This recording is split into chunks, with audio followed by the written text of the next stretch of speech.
parlar i repassar la llista Forbes, la llista dels més rics, que també ha vengut condicionada també i està tenint una repercussió directa a la pandèmia. Quina realitat deixa enguany aquesta llista, Maria? Neus i dos, una llista Forbes que encapçala un any més Amancio Ortega, el fundador d'Inditex, ostenta una fortuna valorada en 57.000 milions d'euros, 6.000 milions més que l'any passat. La segona a la llista dels 100 més rics és, una mica més lluny, Sandra Ortega, la seva filla, en 5.600 milions, mentre que el tercer lloc és per al propietari de Mercadona amb una fortuna de 4.100 milions. Completen els 5 primers llocs a Rafael del Pino, màxim accionista de Ferrovial, i Juan Abelló, president de Torreal, que ostenten fortunes de 3.200 i 2.700 milions respectivament.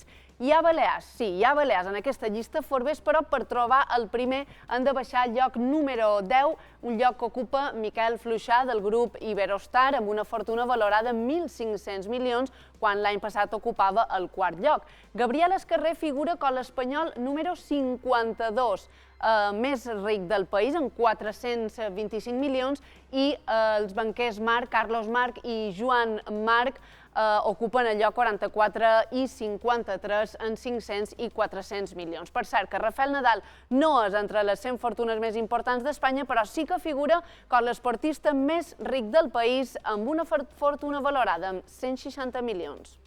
És la llista, una llista que avui també volen comentar amb Pau Montserrat. Pau, molt bon dia. Hola, bon dia. Primer de tot, saber com se valora la fortuna d'una persona. Sí, no, aquesta és la primera clau, perquè hi ha persones que no surten en aquesta llista i podrien perfectament ser-hi, perquè se valora la part empresarial, se valoren les accions que tenen aquestes persones, se valoren els fons d'inversió, se valoren les SICAP, però tot el que és de l'àmbit privat no és, els immobles, les joies, totes aquestes coses que no estan en un registre públic i són part de la família, no figuren a dins d'aquesta llista. I a més, i això jo crec que és la part més greu, tampoc figuren les deutes, és a dir, que la part figura l'actiu però no és passiu. Hi haurà algunes d'aquestes fortunes que sí, d'actiu tindran un actiu molt important, però si li restam el passiu, si li restam les deutes, se reduiria molt la seva posició. Per tant, és una llista que té certa rellevància, però no és una llista que sigui científica, perquè té moltes deficiències. Sí, sobretot perquè hi falta molta informació, no? Falta molta informació i sí que hi ha de registres públics. Sí, hi ha molta informació que no està en el registre públic de la riquesa d'aquestes fortunes que no accedeix Forbes. Miquel Fluixà, d'Iberostar, ocupa de les illes el primer lloc, però baixa fins a la posició número 10, quan l'any passat ocupava la posició número 4, com a conseqüència davant de la pandèmia, imagino, no? De la pandèmia i de la forma de valoració que té Forbes, que és en base a la valoració, en aquest cas, de les accions de les empreses, siguin cotitzades o no siguin cotitzades, que té Forbes. Com que ho fan a preu de mercat, si hi ha cotització, el preu de mercat de totes les companyies que puguin formar Iberostar han caigut d'una forma impressionant i, per tant, la seva riquesa, tot i tenir exactament les mateixes accions, la mateixa quantitat bursàtil de riquesa, aquesta riquesa ha caigut. I això ho reflexa i ho seguirà reflexant, desgraciadament, a la llista Forbes. Te continuen escoltant en Matías i en Xavi Bonet. Matías, tu precisament avui dediques un article al Diari de Mallorca on te fixes no només amb els illencs, sinó amb les persones que surten en aquesta llista i que tenen molta relació amb Balears. Sí, bueno, en primer lugar tengo que mostrar mi extrañeza, Neus, porque no nos has preguntado si estábamos en la lista Forbes, o si pensábamos estar, o si estábamos al límite, si nos habíamos quedado quizás en los 100 milions sin acabar d'entrar en la llista. Estar no hi estàu perquè no sortiu. Altra cosa seria si hauríeu d'estar, perquè, com diu en Pau, aquí hi ha tota una altra fortuna amagada que tal vegada teniu i vos situaries, si se miràs d'una altra manera, en aquesta llista. Dit això, Matías, anem amb els que sí hi són. Sí. No, pero esto tiene una conexión. Hay gente en la lista que preferiría no estar, lo ha dicho bien Pau, estoy pensando en los MAR preferirían no salir. Y otros, como Donald Trump, en las listas correspondientes, se pelea diciendo tengo más dinero del que dice la lista. Bien, en el caso concreto de la lista, de estas 100 personas que ha reunido Forbes, con unos criterios que están especificados, prácticamente todos, y prácticamente todos quiere decir 60, 70, 80 de los miembros de esta lista, tienen una vinculación estrecha, no una vinculación sola episódica, con Baleares. Yo me he centrado más en los mallorquines, pero podía haberlo ampliado a los menorquines y también a los ibicencos. Desde el primero, desde Amancio Ortega, el hombre más rico de España y uno de los hombres más ricos del mundo, que tuvo aquí sus primeras vacaciones, que quiso comprarse el Hotel Vendinat, hasta su hija, por ejemplo, hija de su primer matrimonio, Sandra Ortega Mera, que es hija de Rosalía de Mera, que murió, podemos decir, en Menorca. Es decir, nos enteramos de que la mujer más rica de España estaba viviendo en aquel verano en el que desgraciadamente se produjo su fallecimiento, en Menorca. Habéis hablado de los del Pino, toda la familia del Pino en Mallorca. Podemos hablar de Entrecanales, toda la familia Entrecanales. Habéis mencionado a Juan Abelló. Juan Abelló, supongo que Neus, esto te toca personalmente, Juan Abelló pactó y planeó en Pollensa con Mario Conde la conquista del poder financiero español, todo lo que sería la historia económica de los años 80-90. Los Albertos veraneaban en Santa Ponsa, las Koplovich eran evidentemente las esposas de los Albertos, que también cuidaban de sus hijos en Santa Ponsa. Carmen Thyssen, con 600 millones en colecciones, también que quiso comprar el Hotel Maricel también para estar cerca de los reyes en Marivent y hizo una inversión en el terreno. Absolutamente todos. Y en cuanto a los mallorquines, es verdad que solo como indicador nos da una pista este descenso de Fluixà de 4 a 10, un descenso del 50% en su fortuna, hasta solo 1.500 millones de euros, que produce cierto estremecimiento, o el paso de Escarrer de los 20 a los 50, pero sobre todo, Neus, las desapariciones. Barceló no está, Matutes no está, Riu no está, Hidalgo no está. Es decir, hasta ese punto la pandemia, y aquí enlazamos con el tema anterior, ha sido durísima con la economía balear, no solo con nuestra economía personal, sino con las grandes economías de Balears. Xavi. O sigui que podem estar orgullosos, com diu en Matías, perquè Balears és cuna o formadors dels RITs de tota Espanya.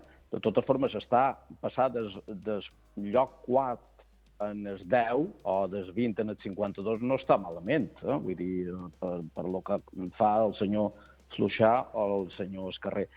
Jo m'ha agradat les matisacions que ha fet en Pau, perquè en el final d'aquesta llista, sí, està molt bé, estadística, a nivell d'acció i d'empresa, aquests són les principals fortunes d'aquest país.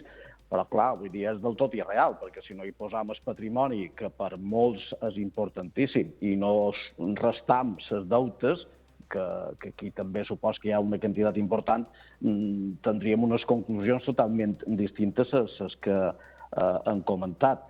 En qualsevol cas, i també a partir del que deia Matías, jo tinc la sensació que no només la família Marc, jo crec que en aquests instants, ara mateix, hi ha molta gent que li agradaria que el Manco no sortís d'aquesta llista a la publicitat o la difusió pública.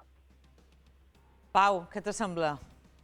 Bé, efectivament és cert que hi ha gent que simplement no vol estar en aquestes llistes o s'estimaria més no estar per el tema de publicitat i hi ha gent que voldria pujar de llista. Jo penso que és una referència, l'haurien de tractar, jo m'agradaria més que en aquestes llistes fossin més completes i ens diguessin quants de llocs de feina creen, ens diguessin quines empreses productives tenen, perquè si no, si ens centram en la fortuna, amb aquests 50 i pico mil milions que pugui tenir Amancio Ortega, però no intentant veure amb aquesta fortuna que fan, ens quedam amb una fotografia un poc pejorativa, perquè veiem rics i no veiem si aquests rics realment produeixen o són rics improductius. I crec que aquest factor de si són rics productius i que col·laboren i ajuden a la societat o són rics improductius, també tindria que comptar a l'hora de pujar o baixar de rànquing. Ja també parlam de molts empresaris, però també guaita en aquesta llista Rafael Nadal, Matías. Sí, en el segmento del deporte, Rafael Nadal es uno de los pocos privilegiados que sin duda en 2020 ha podido mantener sus ganancias. Está claro que no ha sido en el terreno competitivo, porque como todos los deportistas del planeta, ha estado más de medio año absolutamente parado y prácticamente sin poder entrenar. Pero ahí está esta componente de los patrocinios, pues desde Nike hasta todas las marcas, como dijo en La Resistencia, ¿no? ¿Qué prefieres, el Aston Martin o el Kia? Y dijo el Kia. El Aston Martin tuvo que pagarlo y de Kia cobra, esa es la diferencia, pues, y todas estas marcas que le siguen ayudando y le siguen patrocinando y que son fundamentales y definitivas en su carrera. Conviene recordar que, porque está muy bien lo que planteaba Pau como siempre, ¿no? Es decir, hay que estar, no hay que estar, quiero ser rico, creo riqueza, no crea riqueza, en el caso mismo de Rafael Nadal, todos estos. Lo que quieren las grandes fortunas es tener más dinero que sus competidores. Y la prueba en Baleares es muy clara. ¿De cuántas personas, todos como periodistas, como economistas, en el caso de Pau, hemos oído hablar, sabéis que han planteado a sus vecinos, a sus familiares, voy a ser tan rico como Juan Marc, voy a ser el nuevo Juan Marc, o soy el nuevo Juan Marc? Cuando decían soy el nuevo Juan Marc, ¿qué se referían? ¿A los empleos creados por Juan Marc o a la fortuna acumulada en su momento por Juan Marc y que fue más importante que todas las que ahora están consignadas en la lista Forbes? Matías, Jo quan me Xavi, referia...